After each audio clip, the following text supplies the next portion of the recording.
안녕하세요. 박한쌤입니다. 이번 영상에서는 계산 문제를 풀기 위해 반드시 알아야 할 기초사항들을 보려고 합니다. 기본적으로 알아야 할 것은 사칙연산과 단위 변환입니다. 단위 변환도 기본적인 단위 변환이 있고 자주 사용되기 때문에 따로 좀 외워둬야 하는 것들이 있습니다. 예를 들면 마이크로, 밀리, 킬로 등 단위 앞에 붙는 접두어 변환, 초당, 분당, 시간당과 같은 단위 시간 변환, 밀도나 비체적을 사용하는 기타 단위 변환이 있습니다. 그러면은 하나씩 자세히 볼 텐데 본격적으로 보기 전에 구독과 좋아요 한 번씩 부탁드리겠습니다. 자, 그러면 먼저 사칙연산입니다. 물론 이미 다들 알고 계시겠지만 복습 한번 해보신다는 생각으로 같이 한번 봐주세요. 사칙연산은 덧셈, 뺄셈, 곱셈, 나눗셈 이렇게 4가지 연산을 하는 것을 말합니다. 이 사칙연산은 순서가 중요한데 괄호 안에 있는 것부터 해야 하고 사칙연산 중에서는 곱셈과 나눗셈 먼저, 덧셈과 뺄셈은 그 다음입니다. 앞으로 우리가 다룰 계산 문제는 계산 과정이 틀리면 답이 맞아도 오답 처리가 되기 때문에 이 원리를 적용해서 계산 과정을 적어주셔야 한다는 것 꼭 숙지해 주세요. 자, 그러면 사칙연산은 기본적인 2가지 법칙을 따르는데 먼저 교환 법칙입니다. 덧셈과 곱셈으로 예를 한번 들어볼게요. A 더하기 B, A 곱하기 B는 B 더하기 A, B 곱하기 A로 계산해도 그 값은 동일하다라는 것이 이 교환 법칙의 내용입니다. 다음은 결합 법칙입니다.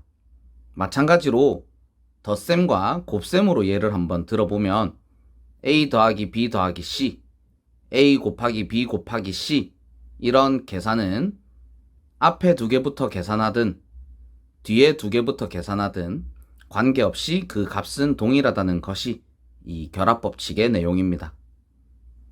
이 2가지 법칙의 명칭이 무엇인지는 중요하지 않습니다. 그냥 앞뒤 바꿀 수 있구나. 같은 연산 기호가 여러 개 있으면 앞에 거부터 하든 뒤에 거부터 하든 상관없구나. 요 내용만 좀 기억을 해주시면 될 것 같습니다. 다음 나누기입니다.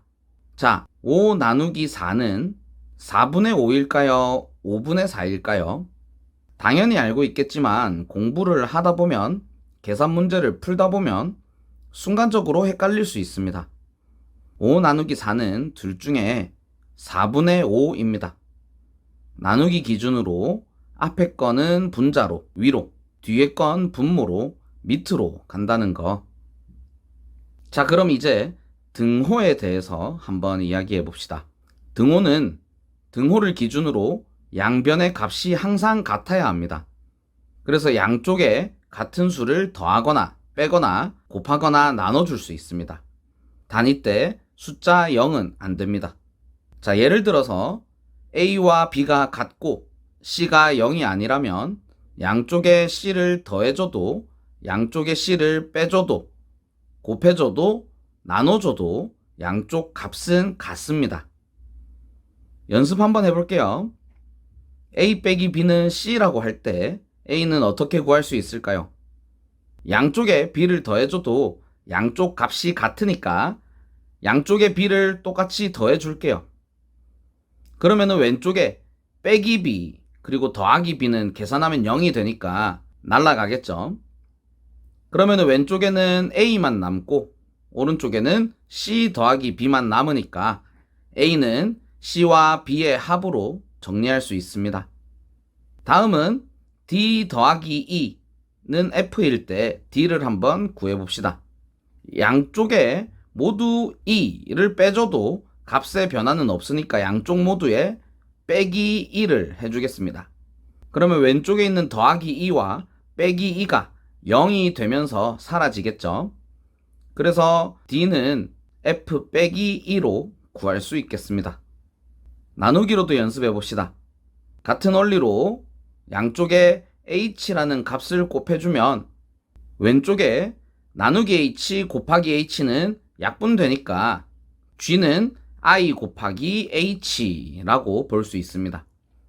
마지막 곱하기입니다. 이 문제도 마찬가지로 양쪽에 K라는 같은 값을 나눠주면 왼쪽에 곱하기 K와 나누기 K가 약분될 것이고, 그러면 J는 L 나누기 K로 정리되겠죠. 자, 그러면 중간 과정은 생략하고 다시 한번 보겠습니다. 빼기 B는 등호를 넘어가면서 더하기 B로, 반대로 더하기 2는 등호를 넘어가면서 빼기 2로, 정리해보면 등호를 넘어가면서 빼기는 더하기로, 더하기는 빼기로 바뀐다는 것을 알 수 있습니다. 다음 나누기 H는 등호를 넘어가면서 곱하기 H로, 곱하기 K는 등호를 넘어가면서 나누기 K로 바뀌네요. 그래서 이것을 정리해보면 등호를 넘어가면서 나누기는 곱하기로, 곱하기는 나누기로 바뀐다는 것을 알 수 있습니다. 사칙연산은 여기까지입니다. 이미 다 알고 있는 내용이죠. 이게 당연한 내용이라서 간과하고 그냥 넘어갔다가는 나중에 헷갈리기가 쉽습니다. 그래서 본격적으로 계산 문제 들어가기 전에 이 내용 잘 숙지해 주세요. 그러면 우리는 단위 변환으로 넘어가겠습니다. 우리가 구하고자 하는 값 또는 어떤 가치에다가 곱하기 1을 해도 그 값 또는 가치는 변함이 없죠. 단위 변환의 기본 원리가 곱하기 1을 해도 그 크기, 가치가 동일하다는 것입니다. 예를 한번 들어볼게요. 이 자료를 만들 당시 25년도 7월 29일 기준 환율이 1 US 달러는 1390.9원이었습니다. 5만원을 US 달러로 환전하면 얼마일까요? 이거는 돈 문제라서 아마 다들 빠릿빠릿하게 계산이 되실 텐데 정석대로 한번 계산해 보겠습니다. 5만원에다가 환율을 곱해주면 35.9479 얼마라고 계산됩니다. 그죠? 그럼 단위 한번 볼까요? 단위는 원은 원끼리 약분되고 위에 있는 분자에 있는 US 달러만 남게 되는 거죠. 정리해 볼게요. 원화를 US 달러로 환전하기 위해서 곱한 환율 한번 봐주세요. 바뀌기 전 단위, 원래 단위가 분모로 밑으로, 바뀔 단위가 분자로 위로 가죠. 그래서 앞으로 기본 단위 변화는 방금 요 환율처럼 원래 단위분에 바꿀 단위를 곱해주는 것이라고 보시면 되겠습니다. 모든 단위 변화는 이것만 해주면 다 됩니다. 단 위아래의 값, 가치가 분모 분자의 가치가 환율처럼 동일해야 써먹을 수 있습니다. 앞으로 볼 단위 앞에 붙는 접두어, 단위 시간, 기타 단위 변환 모두 지금 보시는 기본 원리를 토대로 합니다. 하지만 시험에 잘 꼭 나오는 내용이니까 주어진 시험 시간 내에 기계처럼 문제를 풀어내려면 외우는 것도 좋겠죠. 그래서 한 가지씩 보겠습니다. 먼저 단위 앞에 붙는 접두어입니다. 여기 이렇게 6개의 1m가 있습니다.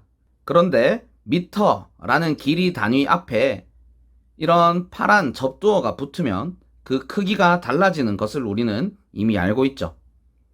여러 가지 접두어가 많은데 우리는 시험에 잘 나오는 이 파란 글씨들 정도만 읽는 방법과 그 크기를 외우면 좋은데, 왼쪽에서부터 하나씩 보면 소문자 U 왼쪽에 긴 막대기가 붙은 걸 마이크로라고 읽고 10의 마이너스 6제곱을 뜻합니다.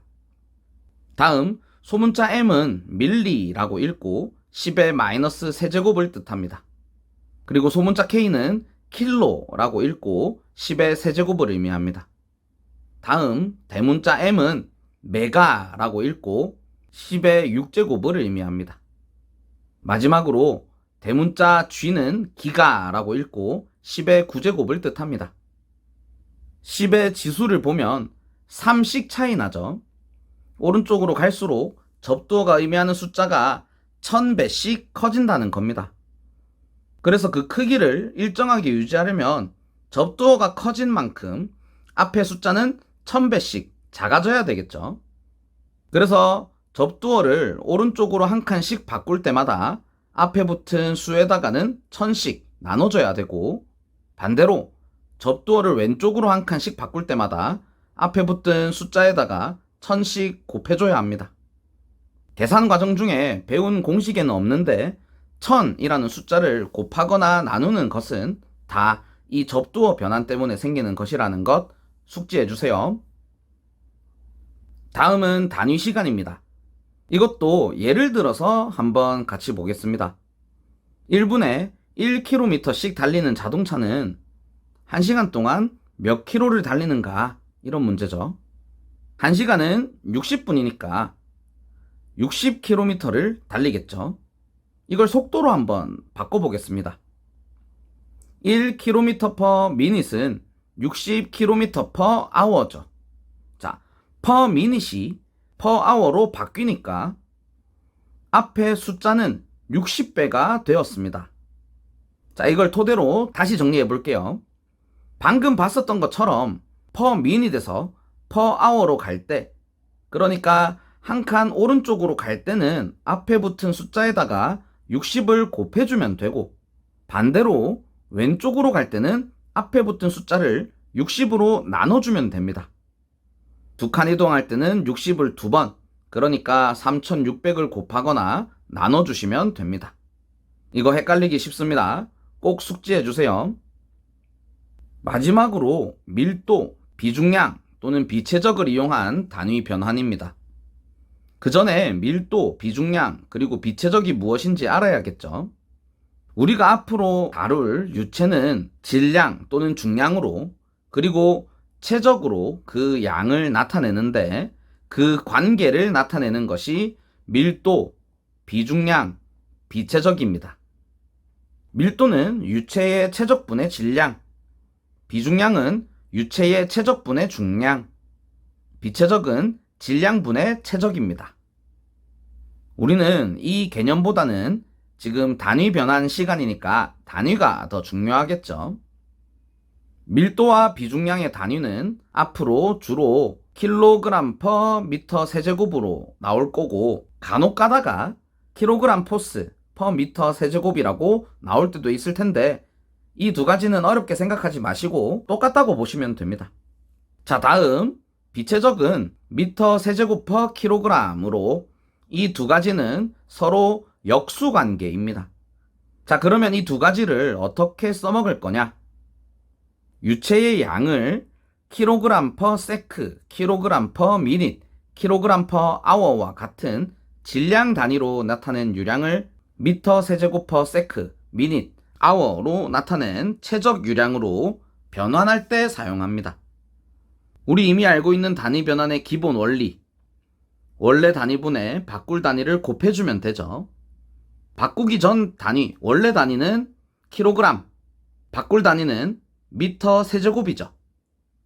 킬로그램 분의 미터 세제곱, 이 단위 익숙하지 않으신가요? 바로 비체적의 단위입니다.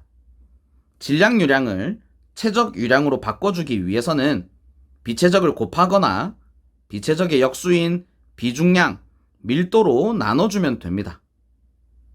반대로 체적 유량을 질량 유량으로 바꿀 때도 원래 단위분의 바꿀 단위를 곱해주면 됩니다. 원래 단위 자리에는 미터 세제곱을, 바꿀 단위 자리에는 킬로그램을 넣어주면 되겠죠. 이 단위는 비중량, 밀도의 단위입니다. 그래서 체적 유량을 질량 유량으로 바꿔줄 때에는 비중량, 밀도를 곱해주거나 그 역수인 비체적으로 나눠주면 됩니다. 곱해야 될지 나눠야 될지가 헷갈리면 단위를 보세요. 원래 단위분의 바꿀 단위.